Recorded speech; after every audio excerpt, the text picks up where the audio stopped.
बिस्मिल्लाहिर्रहमानिर्रहीम। अस्सलामु अलैकुम। आज का हमारा टॉपिक है acid rain and its effect. Acid rain को सबसे पहले अगर हम डिफाइन करें तो एसिड रेन के वो जैसे कि हम इससे पहले भी बात कर चुके हैं कि फ़ज़ा में मौजूद एस्टिक पोल्यूटेंट, फ़ज़ा में मौजूद एस्टिक पोल्यूटेंट्स जब ये बारिश के पानी के साथ रिएक्शन करते हैं तो बारिश के पानी के साथ रिएक्शन करने से ये कन्वर्ट हो जाते हैं जी एसिड के। और जब ये वाली बारिश जो है वो ज़मीन पर बरसती है या ज़मीन पर पहुंचती है तो इस वाली बारिश को हम एस्टिक रेन कहते हैं। अब हवा के अगर हम पोल्यूटेंट्स की बात करें तो हवा में बहुत सारे पोल्यूटेंट मौजूद हैं, जिनमें नेचुरली हवा के अंदर जो एक चीज़ मौजूद है वो है कार्बन डाइऑक्साइड। अगर अकेली कार्बन डाइऑक्साइड जो है वो मौजूद है सो कार्बन डाइऑक्साइड पानी के साथ रिएक्शन अगर करती है तो इसके रिएक्शन करने से ये बनता है कार्बनिक एसिड H2CO3। ये वाला जो है ये वीक एसिड है, यानी अगर जिस कार्बन डाइऑक्साइड फजा के अंदर मौजूद हो और ये पानी को डिसॉल्व करे तो इस वक्त पानी की जो pH होती है जी ये 5.6 से लेकर 6 के दरमियान जो है वो पानी की pH होगी। लेकिन अगर हवा के दूसरे पोल्यूटेंट्स जैसे कि सल्फर के ऑक्साइड्स हैं, लाइक सल्फर डाइऑक्साइड है, अगर ये वाला जो है वो पानी में डिसॉल्व हो जाते हैं तो इसके डिसॉल्व होने से हमारे पास बनता है सल्फ्यूरिक एसिड H2SO4। या इसी तरह से हमारे पास नाइट्रोजन के ऑक्साइड्स हैं, अगर ये वाले पानी में डिसॉल्व हो जाते हैं तो इनके डिसॉल्व होने से ये हमारे पास बनता है नाइट्रिक एसिड यानी HNO3। अब जब ये वाले डिसॉल्व होंगे सो इनके डिसॉल्व हो जाने की वजह से पानी जो है वो ज़्यादा एसिडिक हो जाएगा और उसकी pH जो है वो राउंड अबाउट जो है वो 4 तक पहुंच जाती है। सो जब ये वाला पानी जो है ये वाली बारिश ज़मीन तक पहुंचेगी सो ये वाली बारिश जो है वो ज़्यादा ख़तरनाक जो है वो साबित होती है।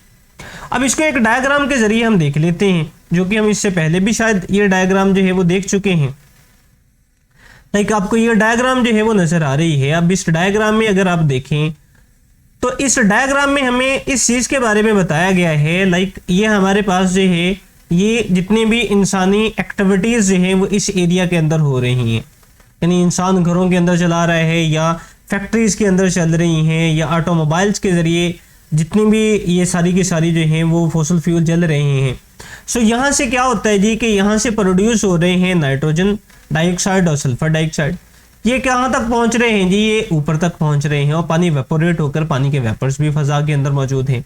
जब ये आपस में रिएक्शन करते हैं तो इनके रिएक्शन करने से ये क्या बन जाता है जी, लाइक यहाँ पर दिखाया गया है जी नाइट्रिक एसिड और सल्फ्यूरिक एसिड जो है जब ये वापस आता है जी तो एसिड रेन की सूरत में ये दोबारा जो है वो ज़मीन के ऊपर जो है वो वापस आ जाता है। सो ये जो बारिश होती है ये इंसानी सेहत के लिए भी और इसी तरह से दूसरे जानदारों की सेहत के लिए भी काफ़ी नुकसानदेह। अब बारी बारी हम इनके कुछ इफेक्ट्स के ऊपर बात करते हैं कि एसिड रेन के इफेक्ट्स जो हैं वो क्या हैं। एसिड रेन के अगर हम इफेक्ट की बात करें तो एसिड रेन जो है ये जब बरसती है तो एसिड रेन के बरसने से ये कुछ मेटल्स को अपने अंदर जो है वो डिसॉल्व कर देती है। लाइक जब पहाड़ों पे बरसेगी या ज़मीन पर बरसेगी तो इसमें मौजूद लाइक हमारे पास मेटल्स हैं जी, एल्यूमिनियम है, क्रोमियम है, इसी तरह से मरकरी है या लेड है। ये जो एस्टिक रेन है ये इनको अपने अंदर जो है वो डिसॉल्व कर देगा। अब जब ये मेटल्स डिसॉल्व हो जाती हैं सो ये मेटल इस पानी के ज़रिए दरियाओं, झीलों या दूसरे पानी के ज़राए तक जो है वो पहुंच जाती हैं और इसी पानी को जब इंसान इस्तेमाल करेगा तो ये इंसानी बॉडी के लिए जो है वो या इंसानी सेहत के लिए जो है वो नुकसानदेह, यानी जब पानी पिएंगे तो ये हमारी बॉडी का जो है वो हिस्सा बनती रहेंगी, यानी हमारी बॉडी में जो है वो जमा होती रहेंगी और एट लास्ट जो है वो ख़तरनाक हद तक जो है वो इंसानी बॉडी के अंदर जो है वो जमा हो जाती हैं। इसी तरह जब ये जो मेटल्स हैं ये दरियाओं में पहुंचती हैं तो दरियाओं में मौजूद जो एक्वेटिक लाइफ है ख़ास तौर पर मछलियां जो है वो इनके लिए भी काफ़ी नुकसानदेह है। जिनमें सबसे ज़्यादा इन मछलियों के लिए जो ख़तरनाक हमारे पास जो है वो एलिमेंट मौजूद है वो है जी एल्यूमिनियम।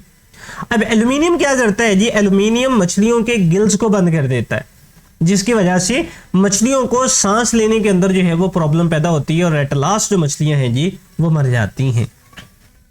इसको अब हम बाय पॉइंट्स भी देख लेते हैं जी, जो भी हमने बातें की। अब जैसे कि यहाँ पर जो है वो पहले पॉइंट के अंदर जो है वो यहाँ पर लिखा गया है कि acid rain on soil and rocks leach heavy metal, यानी अपने साथ हैवी मेटल्स को बहाकर ले जाती है, जिनमें एल्यूमिनियम है, मरकरी है, लेड है और इसी तरह से दूसरी मेटल है। When it discharge these metal into the rivers and lakes, यानी ये वाली जो मेटल हैं ये दरियाओं या झीलों तक जो है वो पहुंच जाती हैं। This water is used by the human beings, इस पानी को इंसान जो है वो इस्तेमाल करते हैं for drinking purpose, पीने के मकासद के लिए। These metal accumulate in human body, ये जो मेटल्स हैं ये इंसानी बॉडी में जमा हो जाती हैं to a toxic level, खतरनाक हद तक। On the other hand aquatic life, और इसी तरह से आबी हयात present in the lakes also suffer, so उनको भी इस वजह से जो है वो प्रॉब्लम का सामना करना पड़ता है because of high concentration of these metal, क्योंकि इन मेटल्स की कंसंट्रेशन जो है वो ज्यादा हो जाती है। Specially high concentration of aluminium, खास तौर पर एल्यूमिनियम की ज्यादा कंसंट्रेशन की वजह से ions close to a fish gills, जो ये वाली हैं जी ये मछलियों के गिल्स को बंद कर देती हैं। It causes suffocation and ultimately death, और ये इनको जो है वो सांस लेने के अंदर जो है वो प्रॉब्लम पैदा करती है और अल्टीमेटली जो है वो इनकी डेथ हो जाती है। सो अगर हम नेक्स्ट जो है वो दूसरे पॉइंट की तरफ मूव करें, तो जब ये बारिश जो है वो कैल्शियम कार्बोनेट के ऊपर जो है वो पड़ती है, कैल्शियम कार्बोनेट,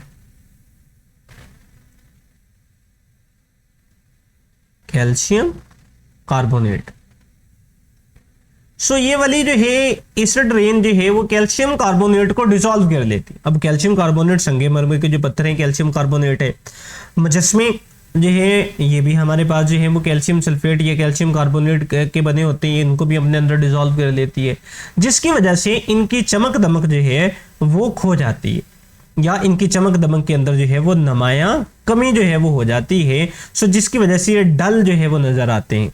लाइक अब इसको जो है वो अब हम देख भी लेते हैं जी कि एज इट इज जो है वो यहाँ पर जो है वो लिखा गया है जी, लाइक यहाँ पर है जी acid rain attack the calcium carbonate, calcium carbonate के ऊपर जो है वो अटैक करती है, प्रेजेंट इन द मार्बल, जो कि मार्बल के अंदर मौजूद है, and limestone of the building, और बिल्डिंग के लाइमस्टोन्स में, एंड द मोनूमेंट, और इसी तरह से जो मुजस्मे साजी है जी या ढांचे जो है बनाने के लिए जो है वो जिसको इस्तेमाल किया जाता है।